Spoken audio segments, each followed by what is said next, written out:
अस्सलामुअलैकुम प्यारे बच्चों, कैसे हैं आप सब। आज की वीडियो में हम सबक नंबर 3 पढ़ेंगे जिसका नाम है मदद। ये अफसाने का ही एक दूसरी कहानी है, अफसाने की ही किस्म में। पिछली वीडियो में हमने सबक नंबर 2 पढ़ा था। आइए शुरू करते हैं। मदद। डैडी का तबादला जबलपुर हो गया था। वहाँ के स्कूल में आज मेरा पहला दिन था।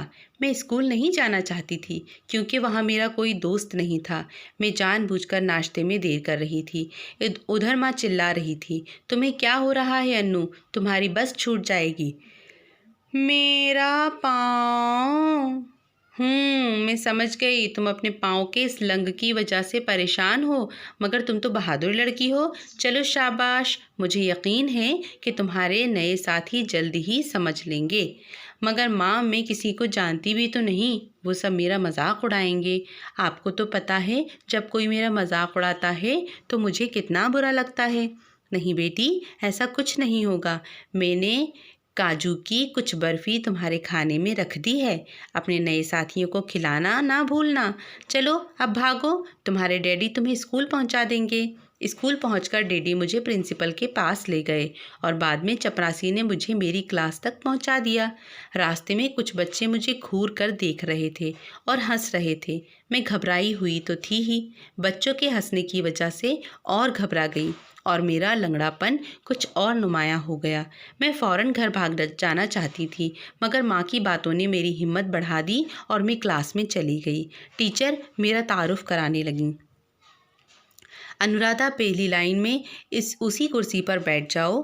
तुम्हारे साथ वाली लड़की का नाम माला है। शुक्रिया मैडम, मैंने कहा और अपनी सीट पर बैठ गई। अपने साथ माला को देखकर मुझे खुशी हुई। वो खूबसूरत लड़की थी और मुझे अच्छी लगी थी। थोड़ी देर बाद जब वक्फे की घंटी बजी तो माला से मैंने पूछा, तुम कहाँ रहती हो। माला ने कोई जवाब नहीं दिया। मैं समझी शायद उसने मेरी बात नहीं सुनी। मैं दोबारा पूछने वाली थी कि इतनी देर में लड़कियों की एक भीड़ ने माला को घेर लिया और वो सब बातें करने लगीं। माला उन्हें बता रही थी कि उसने तैरना कैसे सीखा। मैं उसके पास पहुंची और पूछा, तुम तैरती हो माला। हाँ, मैं भी तैरती हूँ।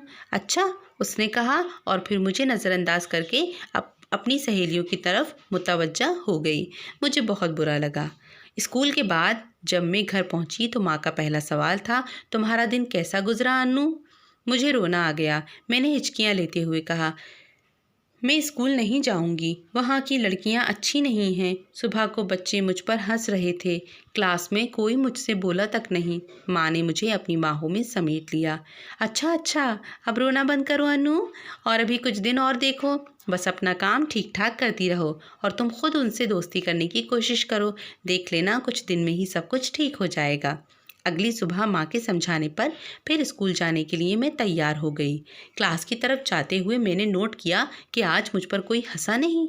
मुझे कुछ इत्मीनान हुआ। इत्मीनान हुआ से मतलब सुकून मिला। आखिरी 2 घंटे खेल के होते थे। माला और उसकी सहेलियां बैडमिंटन खेलने जा रहे थे। मुझे दूसरों को खेलते हुए देखना बहुत अच्छा लगता था। मैंने माला से पूछा, मैं भी तुम्हारे साथ आ सकती हूँ। तुम वहाँ क्या करोगी, माला ने कठोर अंदाज में कहा। तुम खेल तो सकती नहीं। हाँ, मैं खेल तो सकती नहीं, मगर चिड़िया उठाकर तो दे सकती हूँ। मैंने ज़िद की। माला ने कुछ देर सोचा, फिर बोली, नहीं आज नहीं, आज हम मैच खेलने जा रहे हैं, फिर कभी सही। अच्छा चलते हैं। उसने अपना रैकेट उठाया और घुमाते हुए बाहर निकल गई। उसके पीछे पीछे क्लास की सारी लड़कियां भी एक एक करके बाहर निकल गईं। मैं वहाँ अकेली और उदास बैठी रह गई। मैंने किताब पढ़ने की कोशिश की, मगर उसमें दिल नहीं लगा। रात का खाना खाते हुए डैडी ने पूछा, तुम्हारी खेल की टीचर कैसी हैं अन्नू। मुझे क्या पता, मैं खेलने नहीं जाती। मगर तुम तो एक अच्छी तैराक हो, खेल के घंटे में तैरने के लिए क्यों नहीं चली जाती। तुम्हें अच्छा लगेगा, मैं तुम्हारी टीचर से कहकर तुम्हें ख़ास तौर से इजाज़त दिलवा दूंगी। माँ ने कहा, ये तो बहुत अच्छा होगा। क्या आप सचमुच मेरे टीचर से कह देंगी। मैं बड़ी खुश हुई। दूसरे दिन मैं अपनी तैराकी के कपड़ों और माँ का ख़त लेकर स्कूल पहुँची और जाते ही वो ख़त अपनी टीचर को दे दिया। टीचर को भी ये बात अच्छी लगी और उन्होंने इजाज़त दे दी। खेल के घंटे में सब लड़कियाँ खेलने चली गईं। मेरी किसी ने भी परवाह नहीं की। मुझे थोड़ा बुरा लगा, मगर मैंने अपनी तैराकी के कपड़े उठाए और स्विमिंग पूल की तरफ चल पड़ी। पानी को देखकर मुझे हमेशा सुकून और इत्मीनान का एहसास होता था।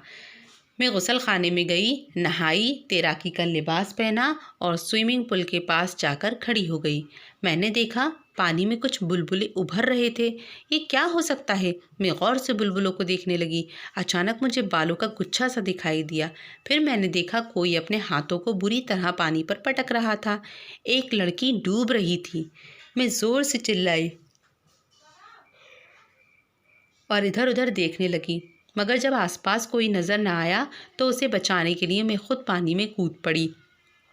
जब मैं उसके करीब पहुंची तो फिर पानी में नीचे चली गई। मैं तेज़ी से आगे बढ़ी और उसके बालों को मजबूती से पकड़ लिया, मगर छोटे होने की वजह से उसके बाल मेरी पकड़ से फिसल गए और वो फिर गायब हो गई। मैंने गौता लगाया और ज़ोर से हाथ मारकर उसका कोट पकड़ लिया, लेकिन उसके साथ ही उसने भी मेरा हाथ दबोच लिया। ज़रा सी देर में मुझे लगा कि मैं नीचे की तरफ खींची जा रही हूँ।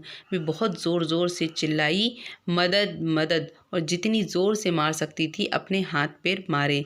उसका कोट मेरे हाथ से फिसल गया और उसकी गिरफ्त भी मेरे हाथ से ढीली पड़ गई और वो फिर से नीचे की तरफ बैठने लगी। एक बार फिर मैं तैरकर उसके पास पहुंची, उसके बाल पकड़े और उसे खींचने लगी। मैं अब स्विमिंग पूल के किनारे की तरफ बढ़ रही थी। पानी साफ करने की खिड़की के पास पहुंचकर मैंने अपने दूसरे खाली हाथ से खिड़की को पकड़ लिया और अपनी सांसें दुरुस्त करने के बाद लड़की को खींचकर पूल की दीवार से लगाकर खड़ा कर दिया।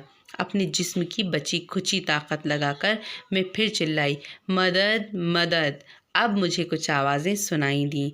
मदद! मैं फिर चिल्लाई। दो लड़कियां भागती हुई आईं और मुझे पूल में खड़े देखकर पूछने लगीं, क्या हुआ अनुराधा? माला, प्लीज़ इस लड़की को बाहर निकालने में मेरी मदद करो, मैंने जल्दी से कहा। माला बोली, अरे ये तो मेरी बहन कला है, उसने कहा, और पेट के बल ज़मीन पर लेटकर उसने अपने दोनों हाथ अंदर लटकाए और कला को बाहर खींचने की कोशिश करने लगी, मगर वो उसे बाहर नहीं निकाल पाई। मैं उसकी कोई मदद नहीं कर सकती थी क्योंकि कला काफ़ी मोटी थी।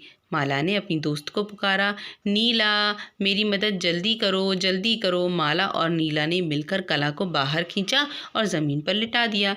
दौड़कर डॉक्टर को बुलाओ नीला, जल्दी करो फ़ौरन, माला चिल्लाई। फिर भी मैं घुटनों के बल चढ़कर स्विमिंग पूल से बाहर निकल आई। माला ने मेरी तरफ कुछ शुबा के अंदाजे में देखा, यानी कुछ शक के अंदाजे में। तुमने कला को स्विमिंग पूल में क्यों धक्का दिया? उसने खुरदुरे लहजे में पूछा। खुरदुरे से मतलब बहुत ही गुस्सा आए वाले लहजे में। उसके अल्फाज से मुझे सचमुच बड़ा दुख हुआ। मैंने धक्का नहीं दिया, बल्कि जब मैं यहाँ आई तो ये डूब रही थी, मैंने धीरे से कहा।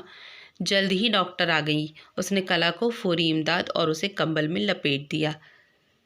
थोड़ी देर बाद कला ने आंखें खोल दी। इतनी देर में प्रिंसिपल भी वहां पहुंच गई। एक चपरासी कला के लिए गर्म दूध लेकर आया। प्रिंसिपल ने मुझसे पूछा, अब बताओ अनुराधा, क्या हुआ था? मैं यहाँ तैरने के लिए आई थी। मैंने देखा कला डूब रही है। मगर मैडम